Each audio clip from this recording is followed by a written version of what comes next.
Muy bien, el tema que vamos a ver hoy se llama las ideas generales en el texto, ¿ya? Es un poco ya recurrente porque sabemos lo que es el tema, el título, la idea principal, las ideas secundarias, es cierto, eso ya lo conocemos. Sin embargo, vamos a hacer hincapié en cada una de estas ideas, ya que este es un tema de comprensión de lectura y lógicamente todo lo que he mencionado es para un análisis y una óptima comprensión de un texto. Asimismo, vamos a repasar algunos textos, vamos a ir analizando. Vamos a ir un poco también la teoría de todo ello, ¿ya? Entonces, vamos a ver, por ejemplo, el texto de acá, ¿no? Dice acá, a ver, este texto se titula Los elementos, perdón, no tiene título. Dice, el ingeniero y arquitecto húngaro Ernest Rubik inventó el cubo mágico o cubo de Rubik para que sus alumnos comprendieran las estructuras simples de la geometría espacial. En 1974 lo diseñó como un juego.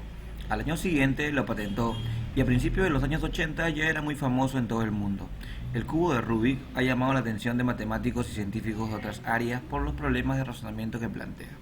En Internet hay varias direcciones en donde se muestran algunas maneras de resolverlo. Aquí ponemos dos. Muy bien, a ver. La primera pregunta es sobre el tema, ¿no? ¿De qué trata el texto? Obviamente es una pregunta que tiene que ver con el tema, ¿no? Porque es como que, ¿de qué trata el texto? Ah, ya. O sea, ¿cuál es el tema del texto? Obviamente, ¿cuál es el cubo de Rubik? Obviamente es, ¿no? Es el tema. ¿Qué otro título le pondríamos al texto? Para empezar, en el título siempre podemos, mejor dicho, en el título es obvio que va el tema, ¿no? El tema es el cubo de Rubik, pero para ello hay que hallar un poco qué es lo que se dice del cubo de Rubik esencialmente en el texto, o sea, lo principal, ¿no? Lo principal creo que habla de los del cubo de Rubik, cómo nace con un afán didáctico y con un afán lúdico, ¿no? Ese es en el fondo lo que habla el texto. Habla del afán didáctico en cuanto a que nace con el afán de aprender a comprender las estructuras simples de la geometría y después con el cubo lúdico, porque es como se ha ido conociendo, ¿no? De una manera ya más expansiva. Por ejemplo, podemos decir acá, ¿no? ¿Qué título pondríamos? La didáctica y lo lúdico del cubo de Rubik, ¿puede ser? Sí, cierto. O características lúdicas y didácticas del cubo de Rubik, ¿no? Ya está. Creo que eso básicamente es, ¿no? Muy bien. Pasemos al siguiente. El texto es informativo o argumentativo, ¿ya? ¿Por qué? Bueno, el texto lógicamente solamente está dando una información, describiendo aspectos de un tema en sí. Argumentativo no es, ¿ya? Argumentativo sería si es que el texto fuera de opinión y tendría una tesis y argumentos que respalden dicha tesis. Pero en este caso solamente está eh, ofreciendo un tema y puntualizando algunos aspectos o describiendo algunos aspectos del mismo, ¿no? ¿Se entiende? Entonces nos está informando nada más. Pasemos al siguiente, dice, resume el texto en una oración. Bueno, para resumir el texto hay que tener en cuenta que hay que hacerlo a modo de idea principal. Entonces, eso como idea principal todavía lo voy a dejar mejor para la clase de Zoom, ¿ok? Muy bien. Claro, es un poco como la idea principal, pero con unos datos más, ¿no? Eso vamos a ver lo que es el resumen en la clase de Zoom. Y esto lo vamos a dejar pendiente. Así que si ven el video, vayan haciéndolo para que a la hora de la clase de Zoom, cuando pregunte, ustedes planteen su resumen y yo le diga si está bien o está mal. Y si está bien, lógicamente, es un puntaje a su favor. A ver, vamos a... Si seguimos, en la página 132 del libro virtual dice, para mencionar los elementos básicos del texto podemos citar. A ver, el tema. Definitivamente siempre que leemos tenemos que hallar el tema, tenemos que saber qué es lo que estamos leyendo, de qué trata el texto, de qué trata la lectura. Obviamente es lo primero que se identifica para poder tener comprendido de manera absoluta un texto, ¿ya? Es la materia o el asunto a desarrollar en el texto.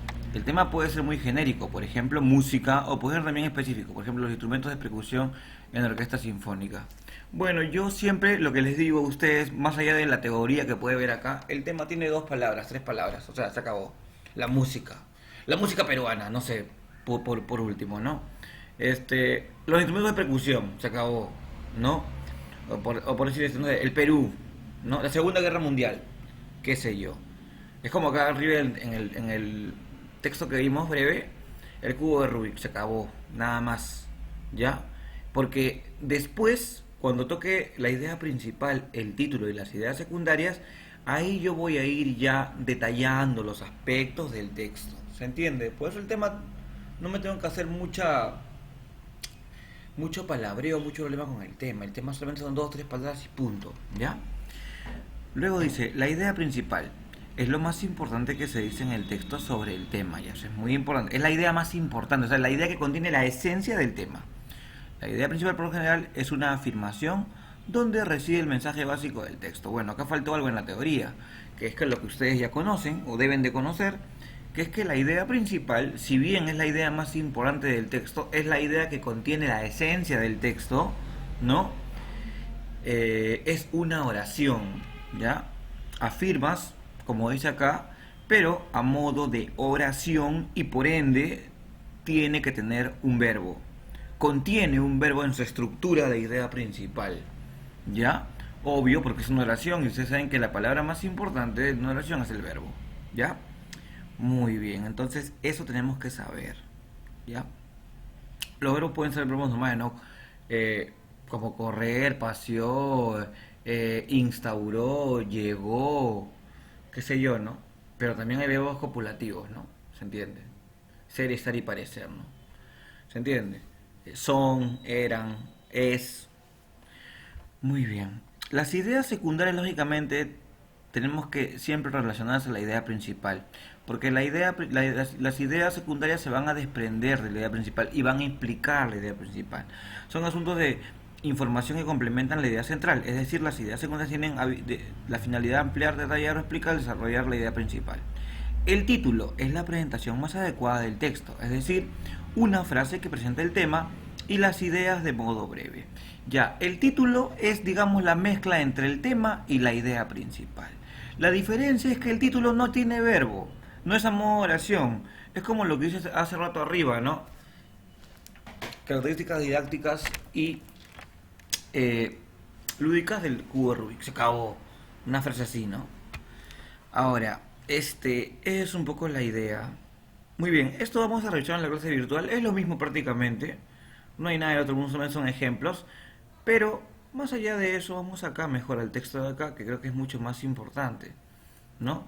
Para ir un texto en tangible, así, a texto uno. Estamos en la página 193 del libro virtual, ojo, ¿ya? Dice, el nombre del océano Atlántico tiene ascendencia mitológica, el del Pacífico histórica, y los dos restantes, Índico, glaciar ártico y glaciar antártico, geográfica. ¿Ya? Atlántico proviene de Atlas, hijo de Neptuno y padre de las Híadas y Pléyades, también llamada Atlántidas. Los poetas de la antigüedad le atribuían ciencia universal y un profundo conocimiento de los abismos de los mares. Entre los árabes era conocido como el Mar de las Tinieblas. El 25 de septiembre de 1513, Vasco Núñez de Balboa conseguía, tras muchos avatares, cruzar la cordillera de los Andes. Ante él se abría una enorme extensión de agua, a la que bautizó como Mar del Sur Magallanes. Posteriormente, recorrió aquella costa de punta a punta y, quedando impresionado por la tranquilidad de las aguas, decidió rebautizarla con el nombre de Océano Pacífico. El Índico, también llamado Mar de las Indias, y desde 1923 Océano Indonésico, recibe el nombre de las costas que bañan las de India e Indonesia. Ártico deriva de la palabra griega antos, que significa oso. Así se denomina pues el océano situado en el polo de la esfera terrestre, inmediato a la constelación de la Osa Menor. Por oposición geográfica respecto al océano glaciar ártico, se denomina Antártico el situado en el polo sur de la esfera terrestre. ¿Cuál es el tema? Facilito. ¿El tema cuál es? Los nombres de los océanos. De eso me está hablando básicamente, de los nombres de cada uno de los océanos, ¿no? Ahora, la idea principal, bueno, es a modo de verbo, ¿no? Perdón, tiene un verbo, modo de oración, ¿no?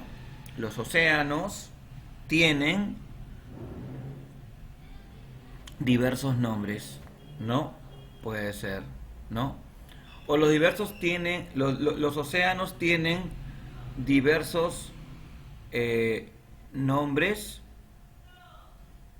Pero podemos agregar también ahí, por ejemplo, lo que sería en este caso que tienen diversos, bueno, mejor dicho, no, los océanos tienen diversos orígenes en sus nombres. Ah, eso está mejor. Diversos orígenes en sus nombres, porque está contando el origen de cada nombre, ¿no? Los océanos tienen diversos orígenes en sus nombres. ¿Ya? El título sería El origen de los nombres de los océanos. Se acabó, ¿no? Ojo que este es un ejemplo que estoy dando, ya pues lo estoy resumiendo todo. Es correcto que, a ver, dice acá, ¿es correcto que los 5 océanos tienen origen geográfico? Eh, no, no, uno es histórico, otro es mitológico, ¿recuerda? El nombre atlántico se deriva de la mitología, eso es cierto. El nombre del Océano Pacífico corresponde al hecho histórico, eso es cierto. Entonces, de todos tres, la E. Muy bien, el término avatares significa... ¿Qué significa avatares? Aparece en el texto, sí, no en la parte de acá, ¿no? Tras muchos avatares cruzar la cordillera de los Andes. Vasco Núñez de Balboa conseguía tras muchos avatares cruzar la cordillera de los Andes. ¿Qué significará? Bueno, pregunta para el Zoom, ¿ya? Fácil, ¿no? Viajes, expediciones, esfuerzos, gastos, intentos, creo que es obvio cuál significa, ¿no? Muy bien, continuamos en la clase del Zoom, por favor.